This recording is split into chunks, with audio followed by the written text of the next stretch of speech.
So sa hapon pong ito, I am so blessed na kayo po ay makasama. Ayan, medyo madami-dami pala ang women's ng ACCS. Hindi po kagaya sa amin na parang less than 10 lang po kami. So more than 10 po kayo. Salamat sa Panginoon dahil nakasama ko po kayo. So ang buwan po ng March ay sineselebrate natin, di ba, alam ko po, alam nyo na po ito, Women's Month. So, ako po ay, kumbaga, saludo po sa inyo, mga nanay ng ACCS, saan? Sa mga sakripisyo nyo, sa pagmamahal nyo, sa pag-aalaga nyo sa inyong mga anak or sa inyong pamilya, sa pagtitiis po ninyo, at pagiging matapang na harapin yung mga pagsubok na inyo pong nararanasan being a woman. Totoo po na hindi madali ang maging isang nanay. Di po ba? Sino po dito yung sasagot? Hindi madali maging nanay. Parang sila hindi. Parang kayang-kaya. Ayan. So ako po, for 20 years na akong isang nanay, talagang napakahirap. Ngayon ko po na-appreciate ang aking mga magulang before nung dalaga ako. Na, wow. Noon, alam ko po, wala pang washing machine yung nanay ko na ginamit. Ang ginagawa niya parang yung, ano to? Ayun, palo-palo po. Ngayon, sa atin, may washing machine na, may dryer na, may automatic machine na washing machine. So, hindi po madali ang maging nanay. So, meron po akong ipapakita. Ayan, nandiyan na pala. Ayan, tingnan niyo po yan. So,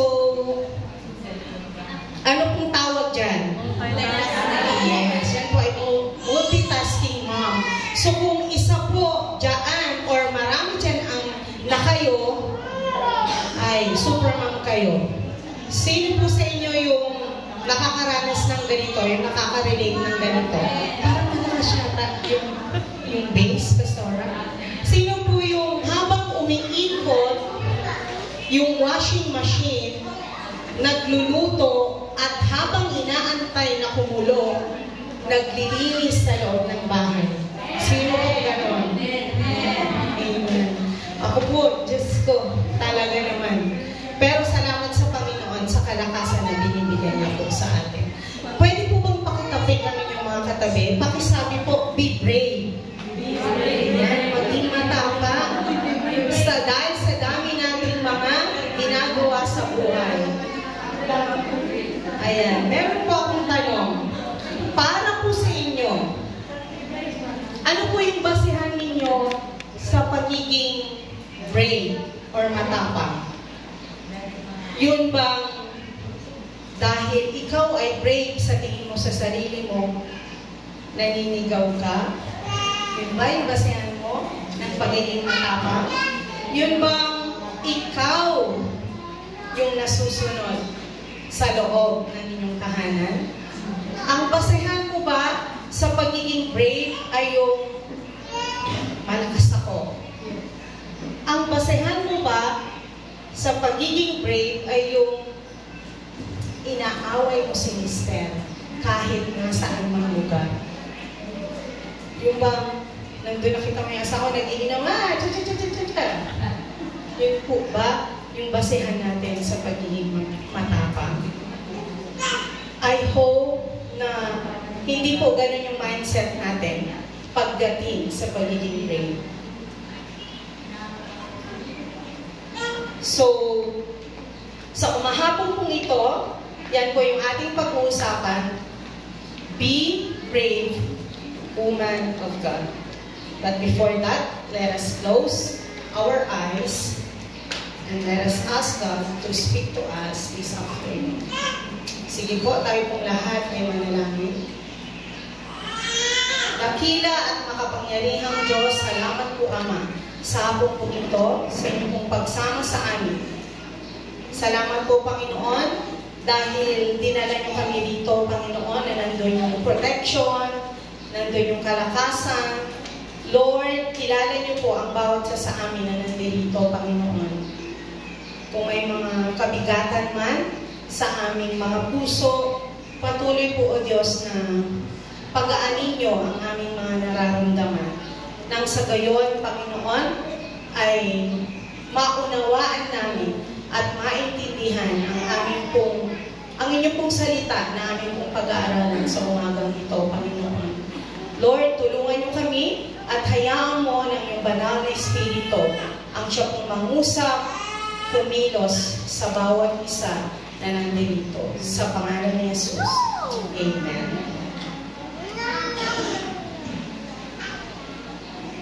So, ang akin pong i-share sa umagang ito ay matatagpuan po sa Book of Esther.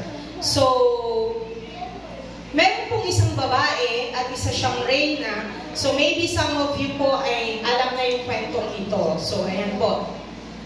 Ito ay matatagpuan sa Book of Esther. Si Haring Xerxes ay nagpatimpala ng isang beauty pageant. Ayan, beauty pageant na po yung ginamit ko kasi nasa panahon po natin. Sa kanilang lugar para maging bagong reyna, kapalit po ni Reyna Basti. So, yung pong mga napiling mga magagandang dalaga ay inaalagaan nila for almost 1 year. Di ba gano'n naman po sa beauty pageant, pagagandahin, hindi po madaling makipagpaligsan pagdating sa mga beauty contest. So, aalagaan nila for 1 year sa pangangalaga po ni Hegay na isang eunuch.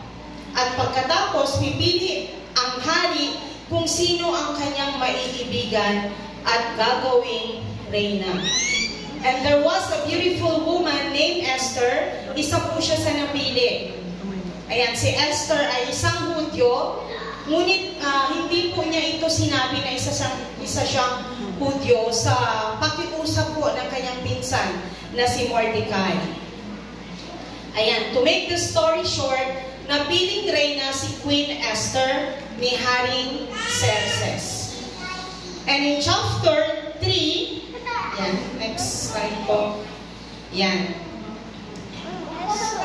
So, in chapter 3, 2 verse 18, kinoronahan po, pakibalik po, kinoronahan po si Queen Esther bilang reyna dahil siya po ay napili ni Haring Xerxes. Ayan. And in chapter 3, there was a man who was a king's royal officer. His name was Haman. Haman was very proud of his position. Next slide po. Siya ay masaya kung ang mga tao ay nagbabow down sa kanya. Ayan po, si Haman. Isa pa lang po, Pastora. Ayan. Si Haman ay king's royal officer. Si Haman po ay gusto niya na sa bawat daan niya sa kalsada, yung mga tao na nandoon sa paligid ay kailangan po ay mag-bow down, lumuhod sa kanya. Tuwan-tuwa po si Haman pag siya po ay ginaganon. And, meron pong isang tao, yan, na kung nandoon si Haman, hindi po siya lumuluhod or nagbabow down. And siya po ay si Mordecai na pinsan ni Queen Esther. At si Mordecai na rin po yung nag-alaga kay Queen Esther. Kasi si Queen Esther po ay ulilang lubos na. Kaya si Mordecai ang nag-alaga sa kanya. Everyone bowed down to Haman except Mordecai. Hindi talaga nagbabow down si Mordecai kay Haman. Bakit kaya? So, Jews did not bow down to any man. They bow down only to the only one and true God. Yun po yung background ng mga Hudyo. Hindi sila lumuluhod kung kani-kanino lang, kundi sa Diyos lang nila or ang ating Panginoon. This made Haman very angry to Mordecai. Dahil sa hindi pag-bow down po ni Mordecai, kay Haman, every time na dadaan siya, galit na galit si Haman sa kanya. At pati nadamay na yung buong Hudyo. Ayan. At dahil galit si Haman, may gumawa po siya ng paraan para si si Mordecai at saka yung mga lahat ng mga Hudyo ay mapahamak. So si Haman, nagpunta siya kay King Xerxes. Ayan. Sabi ni Haman kay King Xerxes, Haring Xerxes, merong isang angkan o isang lahi na hindi sumusunod sa iyong batas. Yun ay yung mga Hudyo. At sabi ni Haman, makakasama po iyan kung hindi niyo po sila papansinin. Yun ang sabi ni Haman kay King Xerxes. Makakasama po sa inyo pong paglilingkod kung pababayaan niyo sila. Sabi ganun. And then, sabi pa ni Haman, Haring Xerxes, bibigay ako ng 350 na pila para sa kaban ng kanilang kaharian. Tingnan niyo po yung galit ni Haman kay Mordecai. Magbibigay pa siya ng cash. Kumbaga, kinakausap niya yung hari ng parang sinisiraan niya yung mga Hudyo. Ano tawag doon? Kanya pong inaano yung isip ng hari. Brainwash niya. Yan, brainwash niya. So, itong si Haring Xerxes, nung ang tawag doon, parang na ano ni Haman, nakuha niya yung loob niya. Kaya naman, ibinigay niya, yung may binigay si King Xerxes kay Mordecai yung kanyang singsing. Yan. So, si Haman po ay gumawa ng isang law na kung saan ang nilalaman ng law na yun or ng batas na yun ay papatayin yung mga Hudyo on a certain day. At yung ring na yon ay natinatakan, symbolizes na yung utos na yon ay utos ng hari. Yung signet ring, tinatakan yung utos na kung saan ay yung sinabi ginawa ni Haman.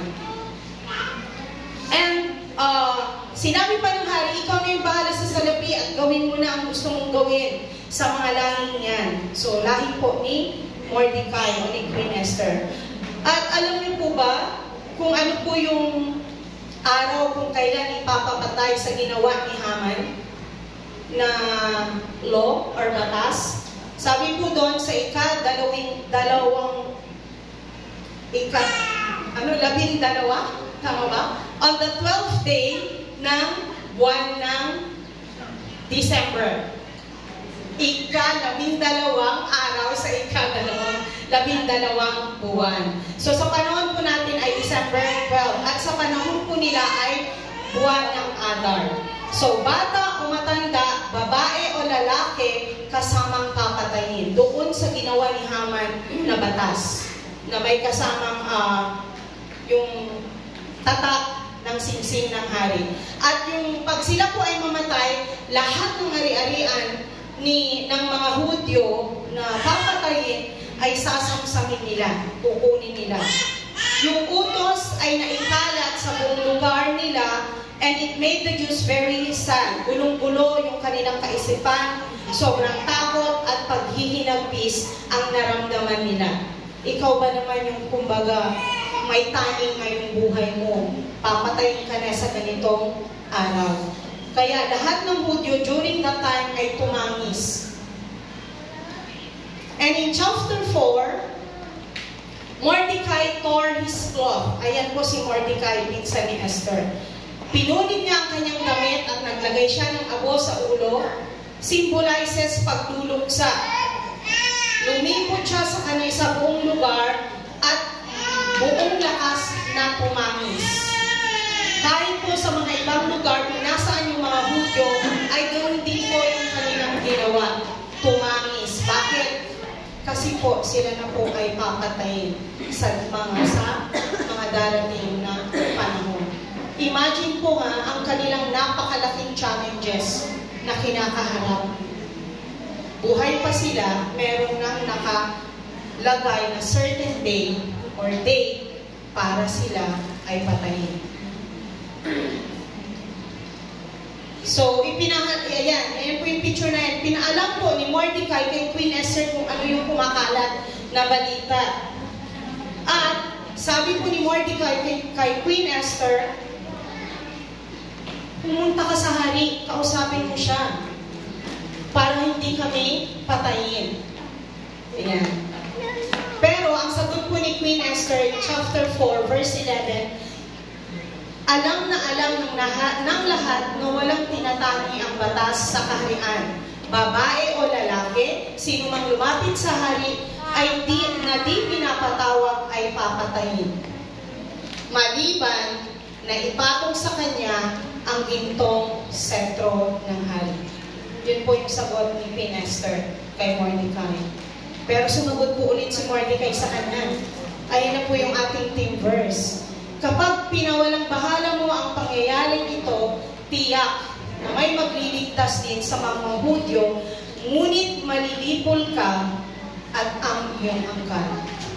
Anong malay mo? Baka nga ang dahilan kaya ka naging reyna ay maging kasangkapan sa ganitong pagkakataon.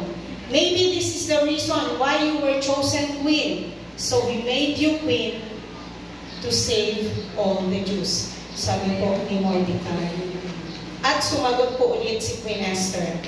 Okay, I will go and see the king. Sabi po ni Queen Esther. Now I want all the Jews to join with me in praying and fasting for 3 days and 3 nights. Then I will talk to the king. If I die, I die. Sabi po ni Queen Esther. Sige, pupuntahan ko yung hari kahit hindi ako pinapatawag. Pero mag-fasting tayong lahat, kasama yung mga katulong ko, for 3 days and 3 nights. Para pupunta ako doon sa hari. Kung ito ay ikamatay ko, then ikakamatay ko. Sometimes tayo mga women may ganitong pagiging matapang, di ba? Yung sobrang dami-dami na nararanasan natin, kaya ko na. Kasi nanay ka. Lalo na kung para sa iyong pamilya.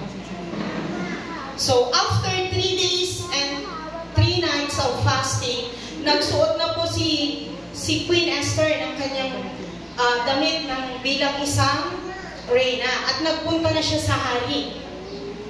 She went to see the king. When the king saw Queen Esther, he smiled and held out to her the gold scepter that was in his hand. Nung makita siya ng hari, alam niyo, sana naka-smile yung hari.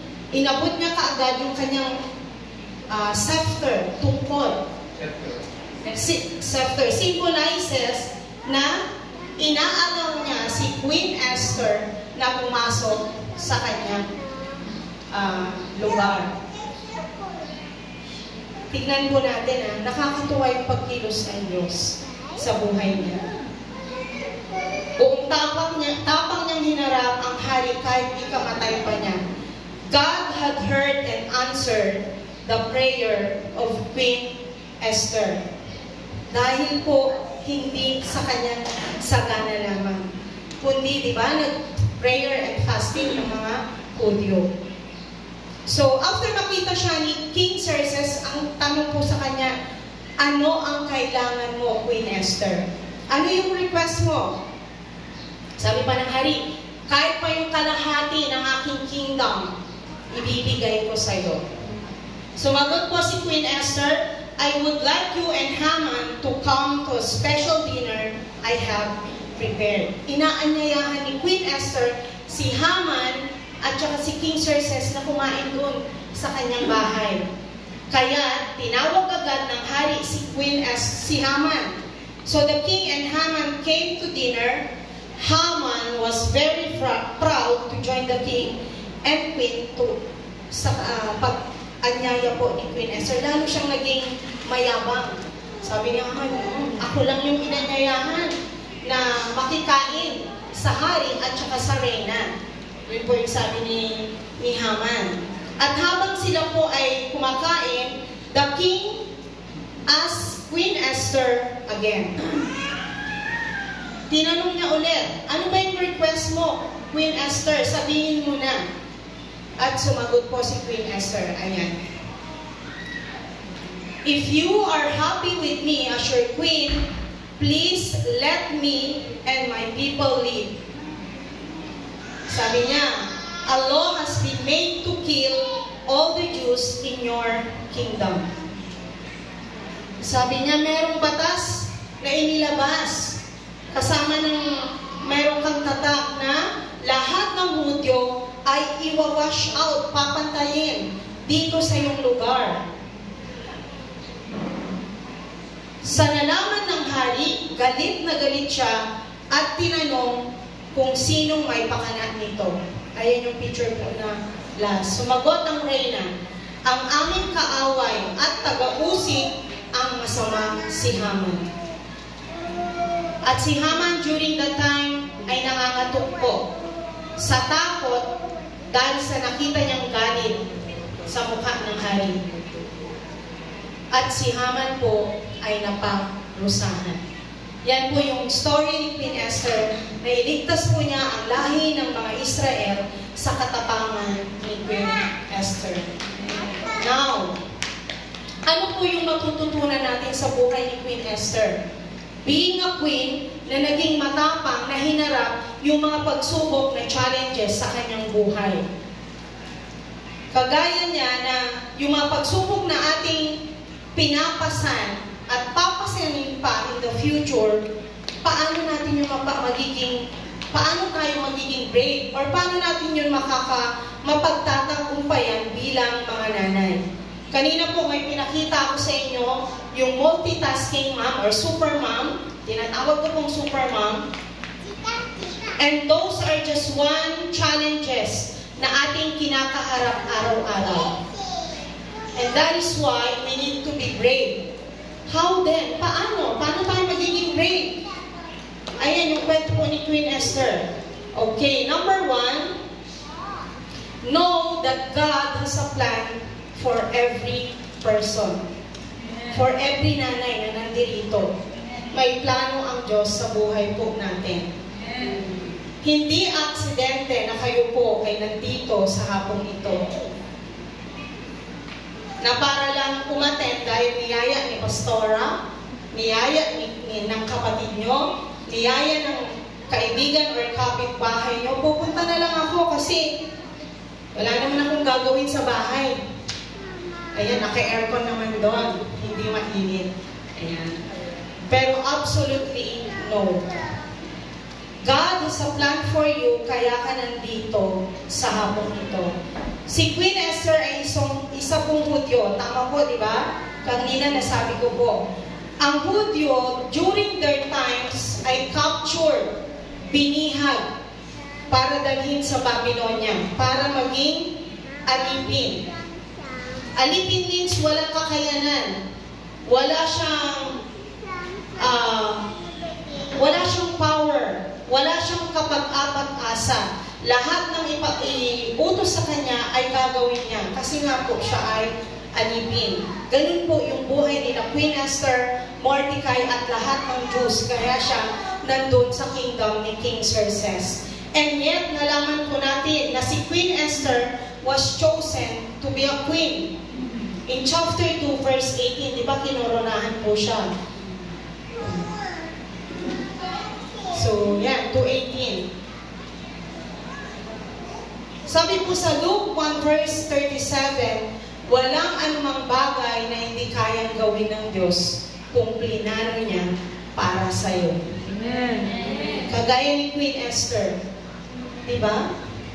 From being alipin, anong nangyari? Naging princess ng Babylonia. Naging reyna siya ni Queen Esther. Ay, ni King Xerxes. Tingnan niyo yun. Ayan, tinatawa lang naman yung pasabi. Alain niyo po isang nanay or isang babae na alipin, naging reyna. Yung dating walang halaga na tao, naging mahalaga. Because God has a plan sa buhay niya. Ganun din po tayo mga nanay. Kaya ka nandito para malaman mo na may plano ang Diyos sa buhay mo. Hindi lang tayo taga-linis ng bahay. Ayan, lagi, everyday yata, walang katapusan. Taga-linis ng bahay, hindi lang tayo taga-alaga ng mga anak natin, ng asawa natin, taga-salon ng stress. sa pamilya o sa buhay natin, the plan of God sa buhay mo ay napakaganda. Gaya ni Queen Esther. Si Esther, mula tanggapin niya to be a queen, nagkaroon siya ng maayos, magandang buhay at pag-asa. And in Jeremiah chapter 29, verse 11, sabi po doon, "For I know the plans I have for you, declares the Lord. Plans to prosper you and not to harm you. Plans to give you hope and a good future." Mga nanay, though may mga pinagdadaanan tayong pagsubok sa buhay, dumadanas tayo ng challenges, may magandang plano si Lord sa buhay natin. Mapagtatagumpayan po natin yung mga challenges sa buhay, may pag-asa na mula sa ating Diyos. Tayo po mga nanay, once we accept Jesus as our Lord and Savior, magkakaroon ka po ng magandang buhay. Walang hanggang buhay. Yun yung plano ng Diyos sa buhay mo. Sino po dito ang tumanggap na sa ating Panginoon? Amen. Okay. Praise the Lord. Lahat po tayo tumanggap na sa Panginoon. Lahat po tayo ay meron ng magandang plano ng ating Panginoon sa atin bilang mga nanay. Ngayon po, naalam na natin na may magandang plano si Lord sa buhay natin. At kung meron po sa inyo na hindi pa tumatanggap sa ating Panginoon, bilang Panginoon at tagapagligtas niya, ano ang dapat mong gawin? Simple lang. Mag-pray ka. Tanggapin mo ang ating Panginoon bilang Panginoon mo at tagapagligtas. At doon mo makikita yung magandang plano ng Diyos sa iyo. At habang dumadalo ka ng mga gawain ganito, lalo nyo pa po makikita kung ano yung plano ng Diyos sa buhay mo. Kaya dapat po tayong magpakatapang or magpaka-brave in the sight ng ating Panginoon. Hindi yung pagiging brave ng mundo ito. Number 2, understand that God's plan for you is perfect and true. Perfect means, di ka na ba makakaranas ng mga problema sa buhay? Pag sinabi mo bang perfect, wala nang trials, wala nang kahirapan na mararanasan mo? No. In fact po, pag once na tinanggap mo ang ating Panginoon at tagapagligtas mo, mas marami pang pagsubok na makikita mo sa iyong harap. Kasi nakikita mo na yung tama at dapat. Si Queen Esther, though she is a queen na, reyna na, nakaranas pa siya ng pagsubok. And take note, hindi basta-basta pagsubok.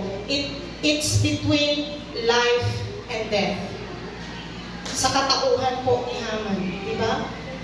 Gusto ni Haman, lahat ng mga Hudyo i-wash out, patayin on a certain day. Pero hindi po siya sumuko. What did she do? She prayed and fast in chapter 4, verse 16. Nung malaman niya yung balita or yung bagong batas to kill all the Jews, hindi po siya nagkraming, hindi siya nagpaka-stress, hindi siya nagpaka-problema. Kalmado lang po si Queen Esther na hinarap yung pagsubok nila. Sometimes, ito po yung problema sa ating mga nanay. Pag tayo may problema, ano po ang ginagawa natin? Diba? And sa akin po, meron din po akong ganung minsan nararamdaman. Ano ang ginagawa natin pag may problema? Opposites sa ginawa ni Queen Esther. Pag may problema tayo mga nanay, anong ginagawa natin? Sumisigaw. Inaaway si Miss There. Ayan, nandyan po si Pastor Ouch. So, yung mga hindi na natin alam yung dapat gawin. Bakit? Kasi nakatingin tayo sa problema. Hindi kagaya ni Queen Esther, nung malaman niya yung balita, ano kaagad yung reaction niya? She prayed and fast. Kasi alam ni Queen Esther na hindi naman nila kayang solusyonan yung problema nila. Kasi it's between life and death ang kanilang challenge na hinaharap. Tayo din. Siya queen na, pero anong ginawa niya? Nag-pray at nag-fasting. Well, kung hindi niyo po kaya mag-fasting dahil sa maintenance na tinatawag, kagaya ko may maintenance na, so don't fast. Pray. Pray. Yun lang po yung pinaka-the best na gagawin natin. Diba napakagandang halimbawa po ni Queen Esther na pag tayo po ay may hamon sa buhay, trials and hardship, kahit ano pa man yan, ganun din yung gawin natin. Pray and ask God what to do if ano ba yung mga hamon natin na ating kahaharapin? Problema sa mga anak. Ako po, nung maliliit pa, kasi meron po akong 3 anak at puro po lalaki. Ayan. Pero ngayon po ay malalaki na po sila. Nung maliliit pa po sila, kaya pa namin pasunurin. Pag sinabi namin puti, puti. Pag sinabi namin ni Pastor, tulog na. Ngayon po hindi na. Kasi yung panganay po namin ay 20, 15, and 12. Imagine po, iba-iba na po yung mga, kumbaga, pinagdadaanan namin on how to discipline them. Mahirap. Lalo na po sa panahon nila. Ano bang tawag na sa kanila? Gen Z, di ba? Minsan hindi na po ako nakaka-relate. Minsan si Pastor nakaka-relate. Kasi ako po, gusto ko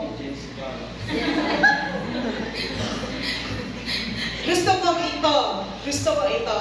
Example, yung anak ko po ay nagpunta ng Tagaytay 3 days ago. So, dami ko pong bilin, anak, please, ganito ang gawin mo, ganyan. Magdisiplina sa sarili kasi wala kami. And it's our first time na mapunta po yung anak namin sa ibang lugar na ang mga kasama niya ay hindi lahat Christian. Sanay, umaalis siya sa mission, gano'n, sa Pulilio, pero ang kasama niya pastor, nandun pa yung tito niya, so panatag po ako. Pero itong hindi po, siguro 2 lang yung kasama ng Christian. May swimming pool doon, huwag ka nang, maliligo ka, pero please lang, dahan-dahan. So, ang dami ko pong pinayong. Alam niyo po, pag alis, nandun na sa pintuan, anak ha, so, sabi ko ni Pastor, anak, mag-swimming ka ng ganito. Sige, talon. Ayan. So, kasi nga po, Gen Z sila. So, hindi pwede na itong gawin mo kasi talagang kakawalan sila. So, may kanya-kanya po tayong problema bilang nanay sa ating mga anak. Professional na sila or may mga anak na, lahat po tayo may kanya-kanyang problema. Pagdating sa asawa, meron din tayong problema kung siya ay nag-iinom or may iba pa siya ng mga ginagawa na hindi magaganda. Anong dapat natin gawin? Pray. Kung kinakailangan mag-fasting, i-lay hands nyo sila, go. Problema sa mga bills. Ayan. Ano ba tawag doon? Judith. Yeah. Minsan may ganito kasi tayong attitude, di ba? Magbabayad tayo, wala tayong pambayad, kukuha sa iba, another problem na naman. Kasi nga wala tayong magawa ng paraan para sa mga bills. So, yung mga challenges na yan, kahit napakadaming challenges na ating makakaharap or napakadaming mga hamon na ating haharapin sa buhay, the plan of God is perfect and true sa buhay mo. Amen. Mangyayari kung anong pinangako ng Diyos sa'yo. Anong hamon man sa buhay, lalo kang lumapit sa Panginoon. Dahil totoo at tapat ang kanyang mga pangako. Sa Book of Esther po, wala tayong mababasa na pangalan ni Yahweh. Kung inyo pong babasahin sa susunod na mga araw, wala po tayong mababasa doon na pangalan ng ating Panginoon. Ibig bang sabihin, hindi kumilos si Lord sa buhay nila? Hindi tinulungan ng Diyos sila Mordecai, sila Queen Esther? No, mali po. Ever since kasama nila at kumikilos ang Diyos sa kanila. Ganon kamahal ng Diyos ang mga Hudyo. Bakit? Kasi sila po ay chosen people. Yung mata ng Diyos laging nakatunghay sa kanila. And same as true sa ating mga nanay. Dahil ikaw tumanggap na sa Panginoon, and even hindi ka pa tumatanggap sa Panginoon, nandun na yung pagmamahal ng Diyos sa'yo. Nandun na yung protection sa'yo, hindi lang sa'yo, pati buong pamilya mo. Alam niyo po ba ang nangyari kay Haman? Si Haman po, dahil sa galit niya kay Mordecai, nagpagawa siya ng bitayan. Para kanino? Para kay Mordecai. Sa payo ng kanyang asawa at kaibigan. At alam niyo po kung ano ang nangyari doon sa bitayan na pinagawa ni Haman? Instead of Mordecai ang mabitay, si Haman ang nabitay sa ginawa niya.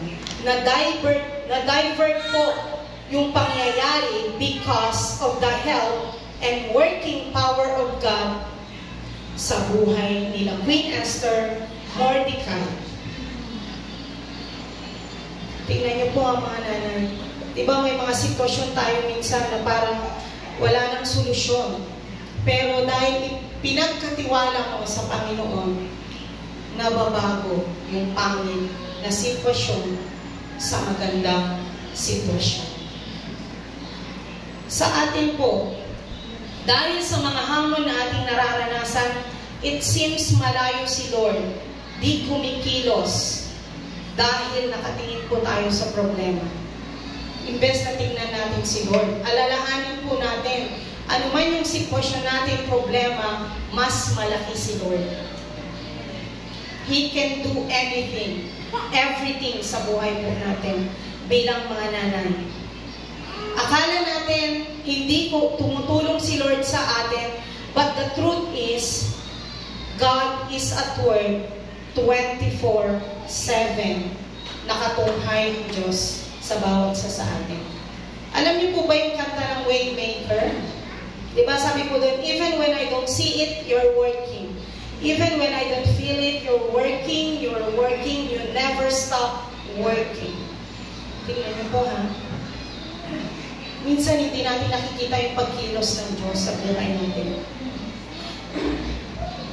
Pero sa katotohanan, we have tasted and seen noon pa man yung kabutihan ng Diyos.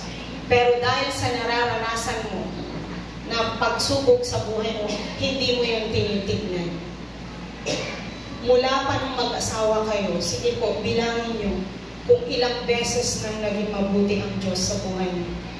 Mula nung ipinanganak yung mga anak natin, yung mga apo natin, gaano kabuti ang Diyos sa buhay natin. Kaya mga nanay, dapat po tayo maging brave na harapin yung pagsubok ng asa buhay natin kasi mabuti ang Diyos. Meron siyang perfect and true sa kanyang plano sa atin. Number 3, recognize the plan and purpose of God in your life. Hindi mo lang dapat alam, hindi mo lang dapat alamin, kundi i-recognize mo, tanggapin mo na mayroong purpose si Lord sa buhay mo. Now that we know and understand that God has a plan for us and that is perfect and true sa buhay natin, hindi lang doon nagtatapos po. Kailangan mo din i-recognize na may purpose si Lord sa buhay mo. Just like Queen Esther, after makoronahan ba siya, tapos na po yung kanyang ginawa? No. Sabi nga po, di ba? Anong malay mo? Baka nga napunta ka riyan para maging kasangkapan ka sa ganitong pagkakataon. Ano man yung sitwasyon na ating nararanasan, may plano si Lord, bakit ka nandyan? Sa ngayon, hindi mo pa nakikita. Maybe, in the future, makikita mo na bakit ka nakakaranas ng ganyan. Sa purpose ni Lord, bakit siya naging reyna? Or bakit naging reyna si Queen Esther? Para i-preserve ang angkan ng mga Hudyo. Dahil sa pamamagitan niya, ililigtas niya ang angkan ng mangudyo sa tiyak na kamatayan. Di ba yung inaninihaman na utos? And same as true sa atin mga nanay, pre-preserve ka ni Lord. Ganda po ng word na pre-preserve. Pre-preserve ka ni Lord, no matter how hard, gumagapang ka man sa pagod, galing sa trabaho, gumagawa ka pa sa bahay, inaasikaso ang pamilya mo. Gano'ng kahirap, may purpose si Lord sa iyo. Ano yung purpose na yon? Para kanino? Sa mga tao na nasa paligid mo na hindi pa nakakakilala kay Lord. Kagaya natin, kailangan din nila ang kaligtasan dito sa mundong sobrang stressful. Dito sa mundong ginagalawan natin na sobrang magulo. Kailangan natin si Kristo. Para saan? Para sa ating pamilya. Para sa iyong anak. Para sa iyong asawa. Sa magiging apo, sa kamag-anak, sa kapitbahay. Sa iyong community na hindi pa nakakakilala kay Lord. Yun yung purpose mo.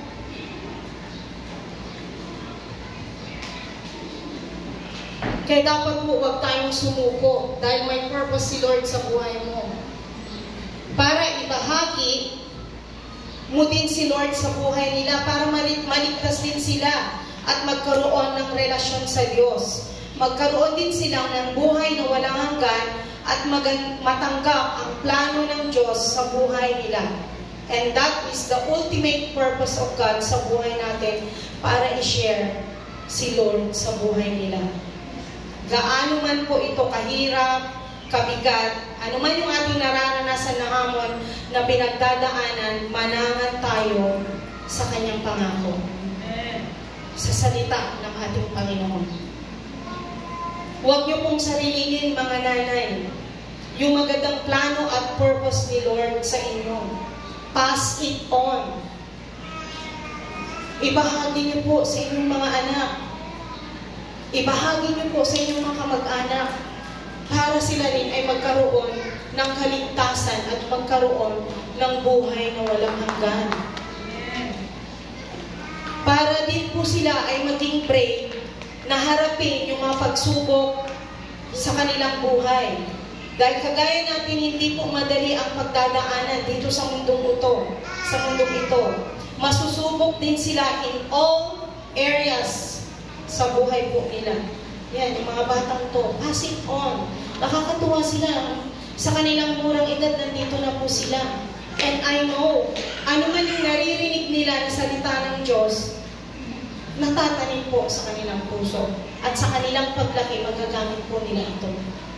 Kaya huwag niyo pong pigilan yung mga anak niyo, yung asawa niyo, huwag niyong tantanan, huwag kayong sumuko, dalhin sila sa church. Dahil ang mundo na ating ginagalawan sa ngayon ay punong-puno na po ng kasamaan.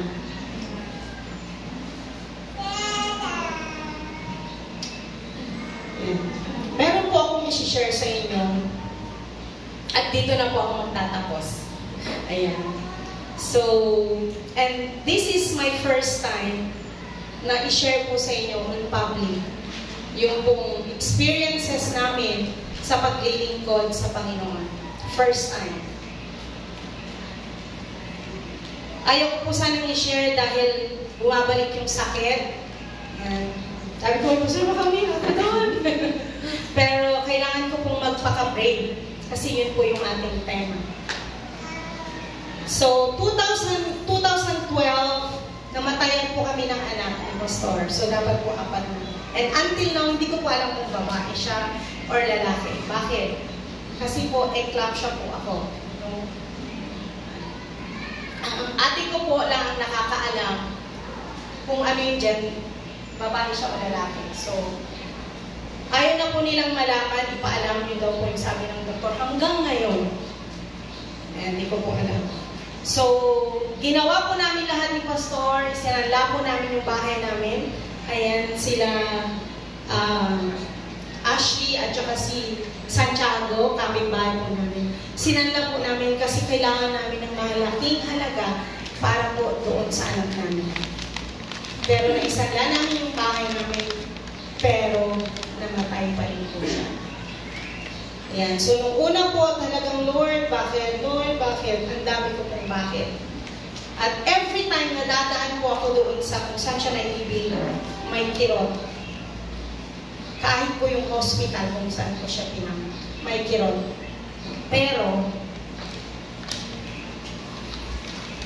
kumbaga, talagang ano ko po yung puso ko para maging matatag. Ayoko po, nung una umiiyak ako pag tuwing, kunyari, dadan ako, pakita ko, gaganon ko siya. Kasi si Pastor kasama ko eh. So, nahiya akong umiyak sa harapan niya. Sasabihin niya kasi, wala nga anak ko, pwede yung anak ko, nandun lang. So, talaga pong hindi ko maintindihan.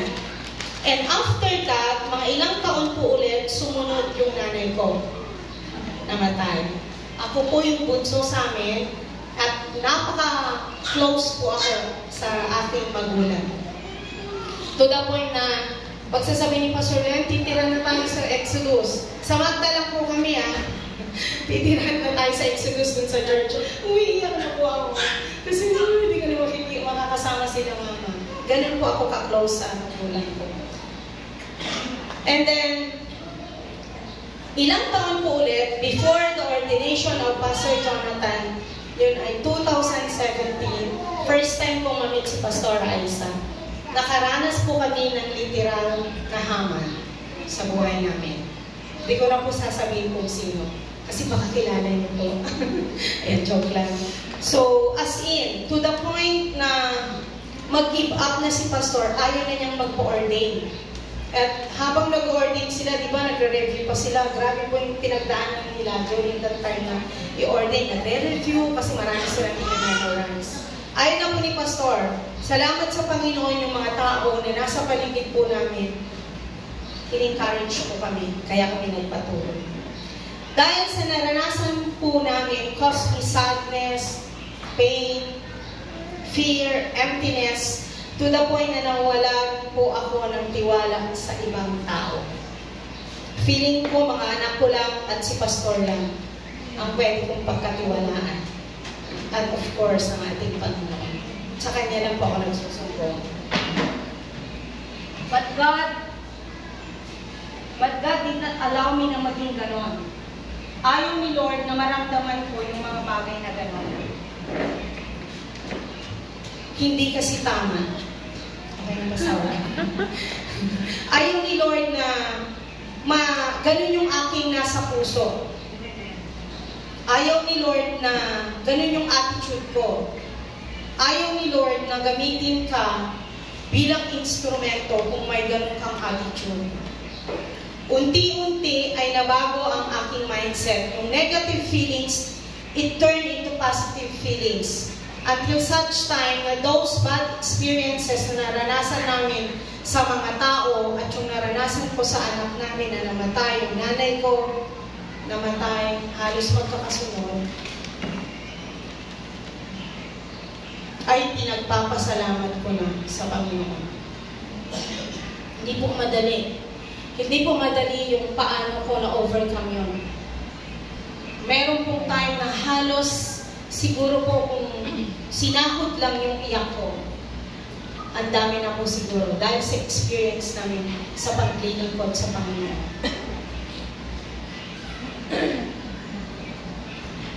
Pero alam niyo po, yung naranasan namin ay napagtagumpayan ko hindi dahil sa ability namin, hindi sa skills namin, hindi sa strength namin, but by the strength, grace, and mercy of God na kumilos po sa buhay namin. Year 2018, when my father passed away, hindi na po ganun kabigat ang naramdaman ko. Kaya po, sunod-sunod. Talagang, nung mag-full time kami sa Panginoon, dinurog yung puso namin bago kami tawagin ng Panginoon. Hindi na po ganun kabigat yung naramdaman ko dahil alam ko, I know, I understand, and recognize the plan and purpose of God sa buhay ko. At alam ko na yung tatay ko, kasama na niya ang Panginoon. Amen. Nakakatuwa po, isinishare ko po ito sa inyo, hindi na ako umiiyak. Pero habang sinusulat ko po ito, lalo na po kung pinag-aaralan ko, talagang iyak ako ng iyak. Pero nakakatuwa, marami po tayong pagsubok, totoo yun. Pinapasan sa ngayon, papasanin pa sa mga darating na buwan, taon. Anong buwan pa lang po ng 2014, ang dami na po nating naranasan. Pero, salamat sa Panginoon. Diba? Dumadating na tayo sa puntong halos gapang na pagpunta sa church dahil sa mga nararanasan natin or may nararamdaman tayo, pero salamat sa Panginoon kasi nandyan yung kanyang pagpapalakas sa atin spiritually. At ang banal na espiritu na siyang nangungusap po sa atin. So mga nanay ng ACCS, di ko po alam kung ano po yung inyong kwento. Hindi ko po alam kung ano yung pinagdadaanan niyo po sa buhay. Huwag po tayong susuko. Instead, maging matapang na harapin ang mga hamon sa inyong buhay. Dahil alam natin na kasama natin si Lord. Hindi niya po tayo pababayaan. Hindi niya po tayo iiwanan. Tapat at totoo ang mga pangako ng Diyos sa buhay natin. Kaya, salamat po sa Panginoon. Hayaan natin. So, meron po akong hindi ko alam kung ano po itong tawag dito. Hayaan mo na ang hamon na nararanasan mo ay mahamon sa'yo. Hayaan mo na ang challenges na nararanasan mo ay ma-challenge sa'yo. Or sa atin. Kumbaga, hayaan mo ang problema na problema sa problema. Amen? So, sa Diyos po ang papuri at salamat sa Panginoon sa kanya pong kabutihan.